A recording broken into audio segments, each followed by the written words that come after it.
All right, welcome back to the shop. So I've got another video on my M151a2 MUTT. I just finished shooting a video for it a few days ago on the seats, spark plugs, all the fun stuff I did to it. And I went to go move it the other day when my grandkids were over and the brake pedal went to the floor. So I looked underneath and this left front wheel, it's got brake fluid all over it. So I'm gonna pull this wheel off and we'll cylinder off and see if it's something I can just rebuild or if I can get one. I've looked on like eBay, you can buy a whole set of like all 4 wheel cylinders for about 80 bucks plus shipping. But then I looked up Napa, and if you go and just I put in 1971, and then I went to Jeep. At the bottom of the selections for Jeeps they had M151.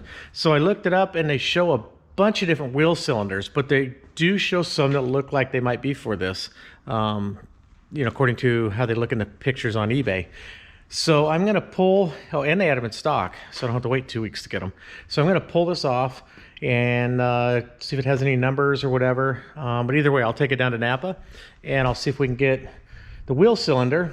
And while I'm at it, I'm probably gonna do all 4, I think. I'll see how it looks. If it, I'd like to just get them all done at once so I don't have to worry about them again if it's something that's gonna just, be one after the other. I'll kind of determine that once I get it off, see how hard it is to do it, and see kind of what the condition looks like in the wheel to see if it's something that's been neglected for a long time or if it just was just time for it to go out or whatever. So anyways, I'm gonna get this up on the lift and we'll get this wheel off and we'll get this brake drum off and see what we have inside.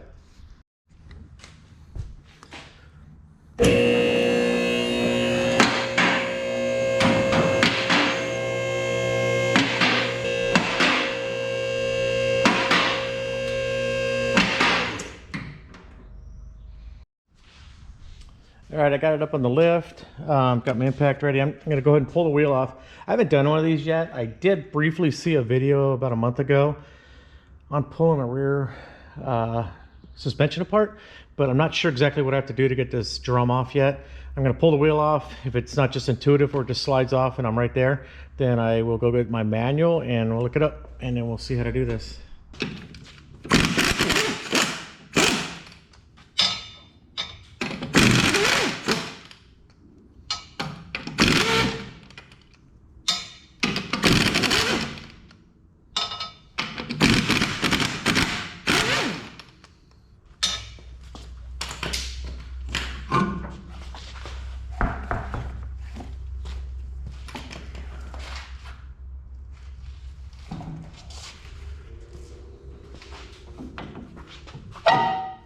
Oh, that was easy enough.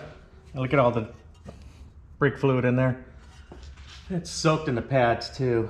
So I'm gonna get a close look at these, or pads, shoes. I'm gonna get a close look at these shoes and see if I could just clean them up with some brake cleaner or if I should just replace them while I'm in here. Let's look at the drum. Drum's not bad. I mean, it's not the greatest. It's got some grooves in there, but for what this thing is, looks pretty good. All right, as I was looking at this, I just remembered that when I got the Jeep, it had a couple of old brake shoes in it. They actually look like they're new, but they've been sitting for a long time. There's no way I'll put these on, but I can compare. I'm not sure if these are front or rear, but you look at the difference in the amount of pad on this one and this one. There's not very much pad left on these. So I still have to decide whether I want to replace these or not. I'll see how they clean up. And it did look kind of like that adjuster might have been dropped down and out of place a little bit. But if you see the notch there at the bottom where it sits, it looks like it's allowed to be down there. So it's probably just following gravity down until it hits, hits right down here. So I'm going to go look in the book about pulling this out of the way so we can get in here easier to get the springs off and get the wheel cylinder out of there. All right, so I went and looked it up online. The best way to get these apart, and you do not need to remove the hub here. You can do it all with this in place. I looked up a website, or I looked up a YouTube channel. It's called Private Parts. It's a guy that's got a YouTube channel and he's got a few 151s, and the name of his Jeep is Private Parts, and that's the name of his channel. So basically what I'm gonna do, I just have to remove these 2 springs, which I've already popped this one off. I was gonna use a tool to do it, but it was tucked in there kind of weird, so I just used a screwdriver. So I'll remove this spring, I'll remove this spring, and then I'm just going to push this button thing in here with a punch and remove the keeper on the back side. And there's not really, I'm not going to bore you guys with every detail on how to do these. It's just doing a brake job. Honestly, if you can't figure out how to do it yourself, then you probably shouldn't do it. I don't want to have the liability of showing you guys how to do it and then you do it wrong. So I'm just going to go ahead and pull this apart. I'll film some of it, whatever, and then we'll get into the wheel cylinder and we'll get into that aspect of it. As far as taking it apart and putting it together, there's 100 videos online about that, and you can, you know, and you guys can figure that part out yourself. And but I just want to talk about the fact of the wheel cylinder leaking and how I find the wheel cylinder, you know, and locating the parts for it and stuff like that, and identifying the parts. So I'm going to go ahead and pull this apart, and then as soon as I get all the brake shoes out of here, then I will, you know, get back to you guys with the wheel cylinder itself. So I got these off. They came off pretty easy. You know, once you take off the top springs, which actually just laid in place on these extra shoes that I had, just so I remember which way they went. But these are the springs that are in here. You know, they go through the backing plate, and they're kind of cool. You know, like a lot of them have like a pin with a washer, and then you have a little like a kind of a washer that you put on the other side. These are just a spring. You push it through, and it's got this little square keeper with a loop in there, and it hooks on there. It's pretty cool. I've never seen one like that. And then, but this one here appears to be a little screwed up. See, it's stretched out right there. One of these shoes here, actually that has one that's in crappy shape too. So I'll have to see if I can get those. If I can't get those springs, I'm just gonna go ahead and change the wheel cylinder for right now, just so I get this thing running. And then I'm gonna just order a set of shoes and a set of, you know, all the springs, everything that I'll need to just totally redo the brakes. And then I'll just do all 4. So that's probably what I'm gonna do. I just wanna get this running for now. So I'm gonna get this wheel cylinder off, and we'll take it down and match it up. And so take it off. It looks like this, we just got the tube on the back, and then 2 bolts here, and then it's gonna come right out of here. And then we'll take it down and nap and match it up. All right, so I unhooked the wheel cylinder and I went to get it out, and it doesn't fit out of there without pulling the hub off. So if I'm gonna take it out, I'm gonna have to pull the hub. So I decided I'm just gonna pull the seals off and see what it looks like. And it is full of gunk in here. I mean, this thing is just packed full of garbage. So to get these off, this is the lock ring. This is what's screwed on first. You just get a hammer and a punch, and you hit these nubs here, and you can unscrew it. It goes counterclockwise. And then this was a little tight. I ended up putting some penetrating oil on it, and then I had to put my bar in there. And I tried to smack it with the hammer a few times, it wouldn't go. So then I ended up putting a bar here, you know, in the axles, and wedging up against the lower control arm so it wouldn't turn. And then I was able to turn it here. So once I unscrew this, then there should just be a cotter pin. Pull the cotter pin out, pull the nut off, and then I can slide the hub off. Okay, so I pulled the cotter pin out. That was kind of hard getting that out because you can't really get straight in there, but I got it. Got the nut off of there, and now I apparently have to put a puller on here. So I've got a puller on here right now to pull this hub off. So I'm just pulling nice and slow here. You can see she's coming right out, and we'll get this off, and we should be able to get this darn wheel cylinder out of there. In fact, look, now I can get the wheel cylinder out now that I've got it part way out. So I'm gonna pull it off anyways, just so I can see what the bearings look like, and we'll see what she looks like in there. Okay, I just set the camera down while I finished cranking this in, just because I only have 2 hands. So from what I can see, the bearings look pretty good. There's a light amount of grease on there. Here's what the hub looks like. It's got a tapered roller bearing in there, and it just slides on the spline on the shaft here, which goes right to the U-joint, or to this yoke, you know, which goes to the U-joint for the axle. The light's not the greatest here in my shop right now, and I can't find my flashlight. There it is.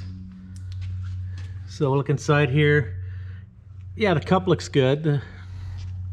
The race, it looks all right. It's got a couple different little discoloration a little bit, but it's smooth. It's clean looking.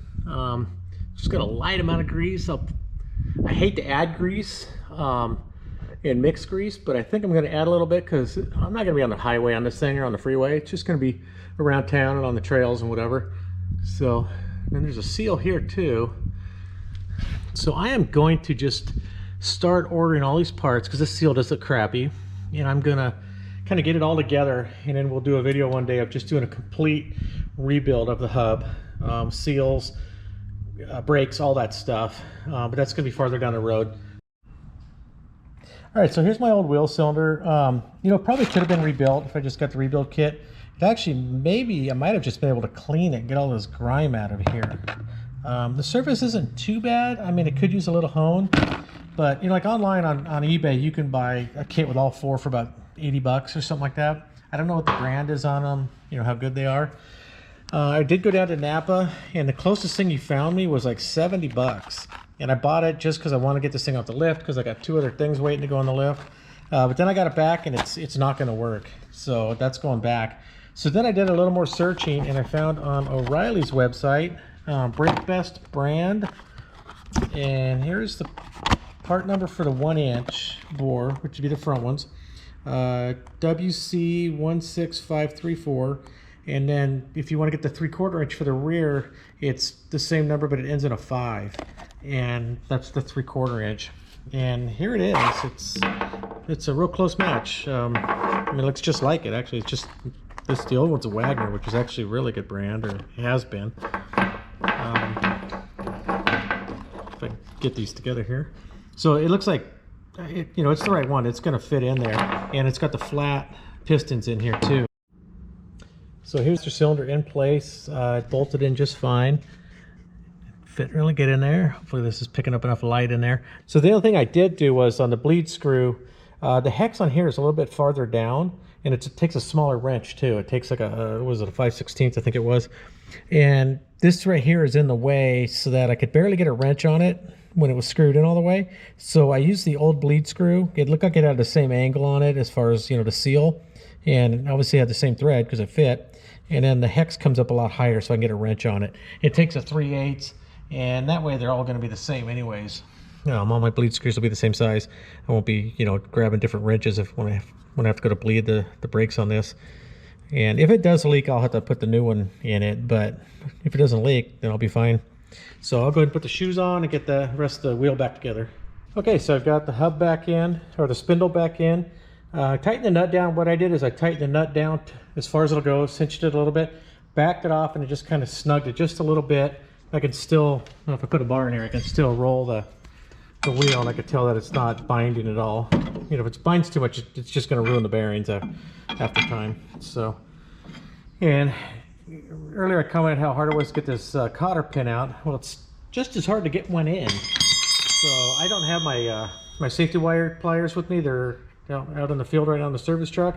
But when I do the other ones, I'm just going to put safety wire, some stainless steel safety wire. That'll work better. So I'm just going to throw the drum on now. And I still have to put this, the tie down. It's kind of like the hub seal, kind of seals the hub. And it's also the tie down. And I believe it's a lifting point too as well. Let's see if I can find it. Oh, here it is. So right here, I got to install this. And tighten this up as tight as I can get it, and then I will put the lock nut on it, the jam nut on it, snug that up, and put the drum on and bleed it and put the wheel back on and we'll be set. Alright, so she's back on all 4 wheels. I've got brakes again. Like I said, I'm going to order the parts and we'll do all the brakes all the way around. We'll do a complete job. I'm going to flush that system out and get all that crud out of there. But that's a little bit farther down the road. But at least now she's ready to go again. I've got my insurance squared away, the license plate's on. I've got my new tires. So I am ready to take this thing out on the road. I still need to get my fuel tank though. That's because it's causing little intermittent issues. But other than that, she's coming along. So anyways, thanks for watching. Please hit that like button. Please share the video if you know anybody that's interested in cool stuff like this. And hit the subscribe button if you haven't subscribed already. So thank you and have a good day. All right, there we go. So she's back on all 4s. I've got brakes again. That wasn't good. I still